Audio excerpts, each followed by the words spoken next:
What's going on, everyone? I hope you all having an amazing day so far. Look, I know you all have learned so much from my brother and my mother these past 2 days. But look, the learning does not stop there. We're going to make sure that we continue to give you as much value as we can. All right. Today, we're going to be going over digital business. OK, we're going to be going about the ins and outs on what offers are, how to create an irresistible offer of your own. So we're going to be going over offers and what irresistible offers are. Before we can go over what an irresistible offer is, we must understand what an offer is in general, right? So offerings are physical or digital products, services, events, or experiences that are exchanged for money or permission to collect contact information with the intent of creating a community or selling some type of product or service. So an offer obviously comes in many different forms. So you obviously have seen McDonald's before. They're offering you food to not be hungry anymore. Obviously, Apple or Samsung, they're offering you convenience on communicating with the people that you love the most, whether that's your family, your friends, or maybe if it's communicating with your business or even giving you the opportunity to make money through those devices, right? That's the type of offering that they are. Those are physical offerings. A form of a digital offering would essentially be Facebook, right? Facebook is a way to offer you another form of communication, but on a more global level without having to necessarily give away too much personal information, right? So all of these are different forms of offers. And obviously within those offers, depending on what your goal is for your company and your brand, you obviously go about it a certain way in presenting that offer. So you want to begin, obviously, by providing a clear definition of what your irresistible offer is, right?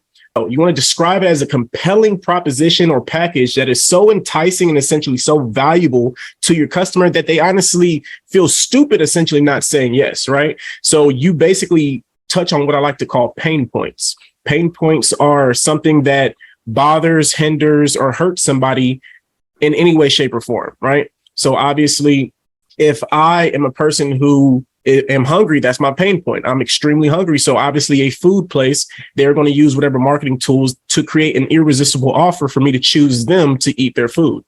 You also want to make sure that you're including value. You want to make sure, obviously, that you explain what that offer is providing to that particular audience, right? Your particular ideal avatar, your ideal client or customer, surpassing their expectations as well and delivering solutions to their problems.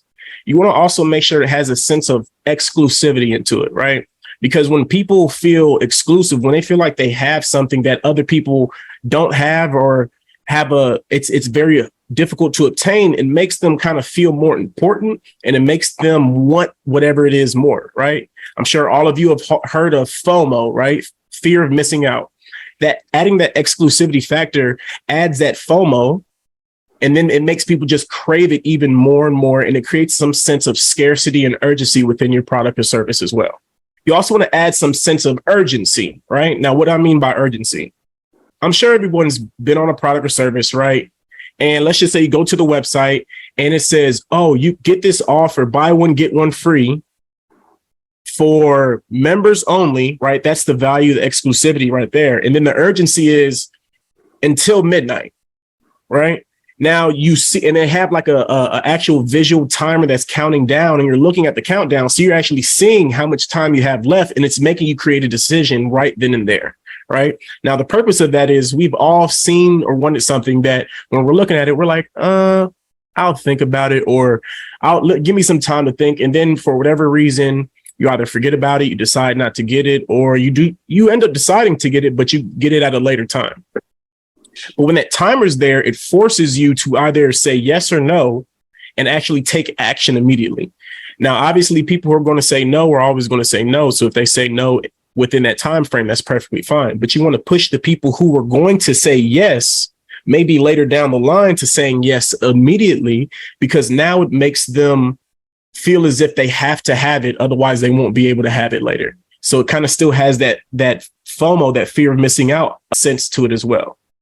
And then obviously you want to make sure it's relevant, right? You want to emphasize the need for their offer to align with whatever specific desire or pain point of your target audience. I'll talk a bit more on target audience and pain points a little bit down the road as well. But like I said, it should address their pain points and provide a solution to whatever resonates to them. Now, people essentially purchase something for two main reasons. because it solves the issue or it's because something that they simply want, right? So pain or pleasure. Now, people run from pain quicker than they run to pleasure. So while it is good to create an offer, right, just a regular offer that kind of appeals to someone's desires, to the pleasures, it's better to create an offer. And that's kind of what adds that irresistible aspect. It's better to create an offer that solves somebody's pain, that solves somebody's struggle, right? If I told you that I give you $1 million to help grow your business, but you have to do X, Y, and Z to get it, right? Yeah, it's a pleasure that I'm giving you, but I'm giving you hurdles to go through. But if I say, hey, this is a product that will give you $1 million right now to pay off all of your debts, so now you can start creating the life and future you want, right? That sounds a bit more irresistible than, hey, I'm gonna give you $1 million, but you have to do all of these things in order to get it. It makes them seem that now they need it when I flip it the other way, because now it's like, okay, I'm taking that pain of you worrying about $1 million worth of debts, right? I'm taking all of that out of the way for you. And now I'm opening it up to a new life in which you can move forward without all of this baggage and all of this stress weighing over you, right? So you want to phrase it in a way that makes it irresistible so they feel stupid, like I said, for not taking the offer.